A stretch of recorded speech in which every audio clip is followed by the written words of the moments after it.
आज का बाइबल का वचन संत पौलुस का कुरिन्थियों के नाम पहला पत्र अध्याय 3 वचन 18 से 23 और आज का सुसमाचार संत लूकास के अनुसार अध्याय 5 वचन 1 से 11। संत पौलुस का कुरिन्थियों के नाम पहला पत्र अध्याय 3 वचन 18 से 23। कोई अपने को धोखा न दे। यदि आप लोगों में कोई अपने को संसार की दृष्टि में ज्ञानी समझता हो तो वह सचमुच ज्ञानी बनने के लिए अपने को मूर्ख बना ले, क्योंकि इस संसार का ज्ञान ईश्वर की दृष्टि में मूर्खता है। धर्म ग्रंथ यह लिखा है, वह ज्ञानियों को उनकी चतुराई से ही फंसाता है, और प्रभु जानता है कि ज्ञानियों के तर्क वितर्क निस्सार है। इसलिए कोई मनुष्यों पर गर्व ना करे। सब कुछ आपका है, चाहे वह पौलुस, अपोलोस अथवा कैफस हो, संसार हो, जीवन अथवा मरण हो, भूत अथवा भविष्य हो, वह सब आपका है, परंतु आप मसीह के और मसीह ईश्वर के हैं। आज का सुसमाचार संत लूकास के अनुसार अध्याय 5 वचन 1 से 11। एक दिन ईसा गेनेसरेत की झील के पास थे।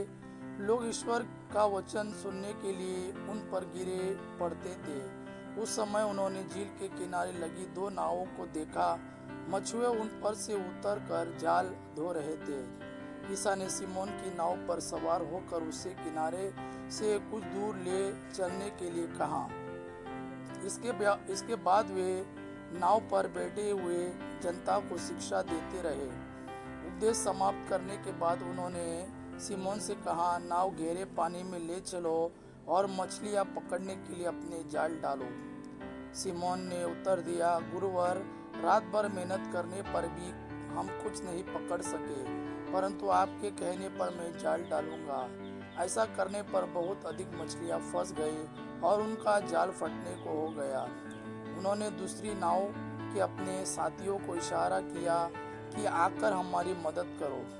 वे आए और उन्होंने दोनों नावों को मछलियों से इतना भर लिया कि नावें डूबने को हो गई। यह देखकर सिमोन ने ईसा के चरणों पर गिरकर कहा, प्रभु, मेरे पास से चले जाइए, मैं तो पापी मनुष्य हूँ। जाल में मछलियों के फंसने के कारण वह और उसके साथी विस्मित हो गए।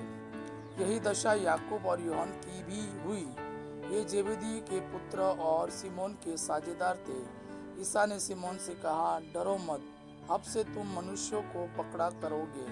वे नावों को किनारे लगाकर और सब कुछ छोड़कर ईसा के पीछे हो लिए। यह प्रभु का वाणी है। प्रभु को धन्यवाद। आबा पिता की महिमा और पुत्र यीशु का प्रेम आप पर सदा सर्वदा बना रहे। आमीन।